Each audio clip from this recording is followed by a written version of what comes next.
నడిపించారు, రక్షణ మార్గంలోకి వచ్చారు, ప్రభువులోకి వచ్చారు. మరి మన దైవజనులు ఎంఏ పాల్ గారు సహవాసము ఆ దినాల్లో 9 సంవత్సరాలు మ్యారేజ్ అయి 9 సంవత్సరాల తర్వాత ప్రార్థించగా సహోదరి కూడా ఎంతో కన్నీళ్ళు కార్చారు. దేవుడు వారికి ఒక వరాన్ని ఇచ్చారు. హల్లెలూయా. ఆ వరం ఎవరంటే జోసి.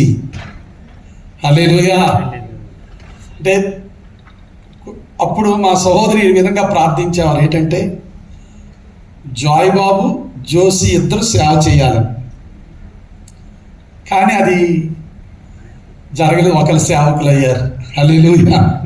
అంటే దేవుని చిత్తం, దేవుని ప్రణాళిక అది. మరి అంటే జోసి కొరకు ఎంతో ప్రార్థన చేయగా దేవుడు ఆయన్ని ఈ లోకానికి పంపించారు. మరి ఆ కుటుంబానికి దేవుడు ఒకే ఒక కుమారుడు మరి దేవుడు ఇచ్చారు. దేవునికి మహిమ కలుగును గాక. అలాగే సువర్ణ నాన్నగారు కుమారు గారు, ఆయన భార్య, దేవుడు ప్రేమించి వారికి కూడా కుమార్తెను దేవుడు ఇచ్చారు. పాప పేరు సువర్ణ.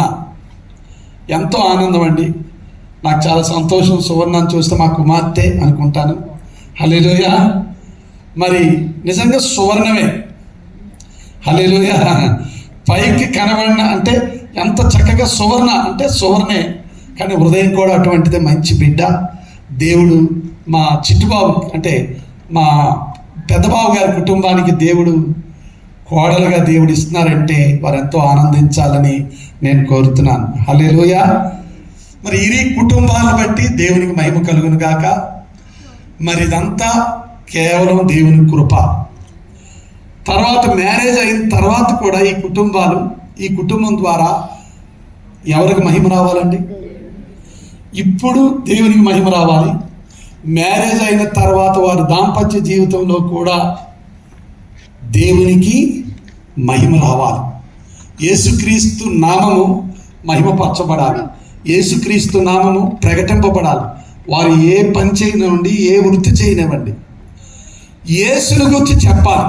హల్లెలూయా.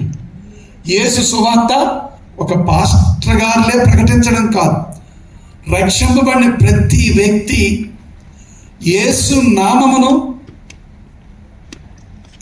ఆ వెలుగు ఇతరులోకి వెళ్ళాలా. యేసు ఆ గొప్ప వెలుగు, నిజమైన వెలుగు ఈ కుటుంబం ద్వారా అనేక కుటుంబాలకు వెళ్ళాలని నేను కోరుకుంటున్నాను.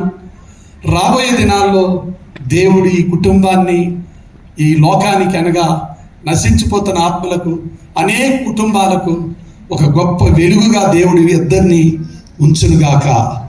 ఆమేన్.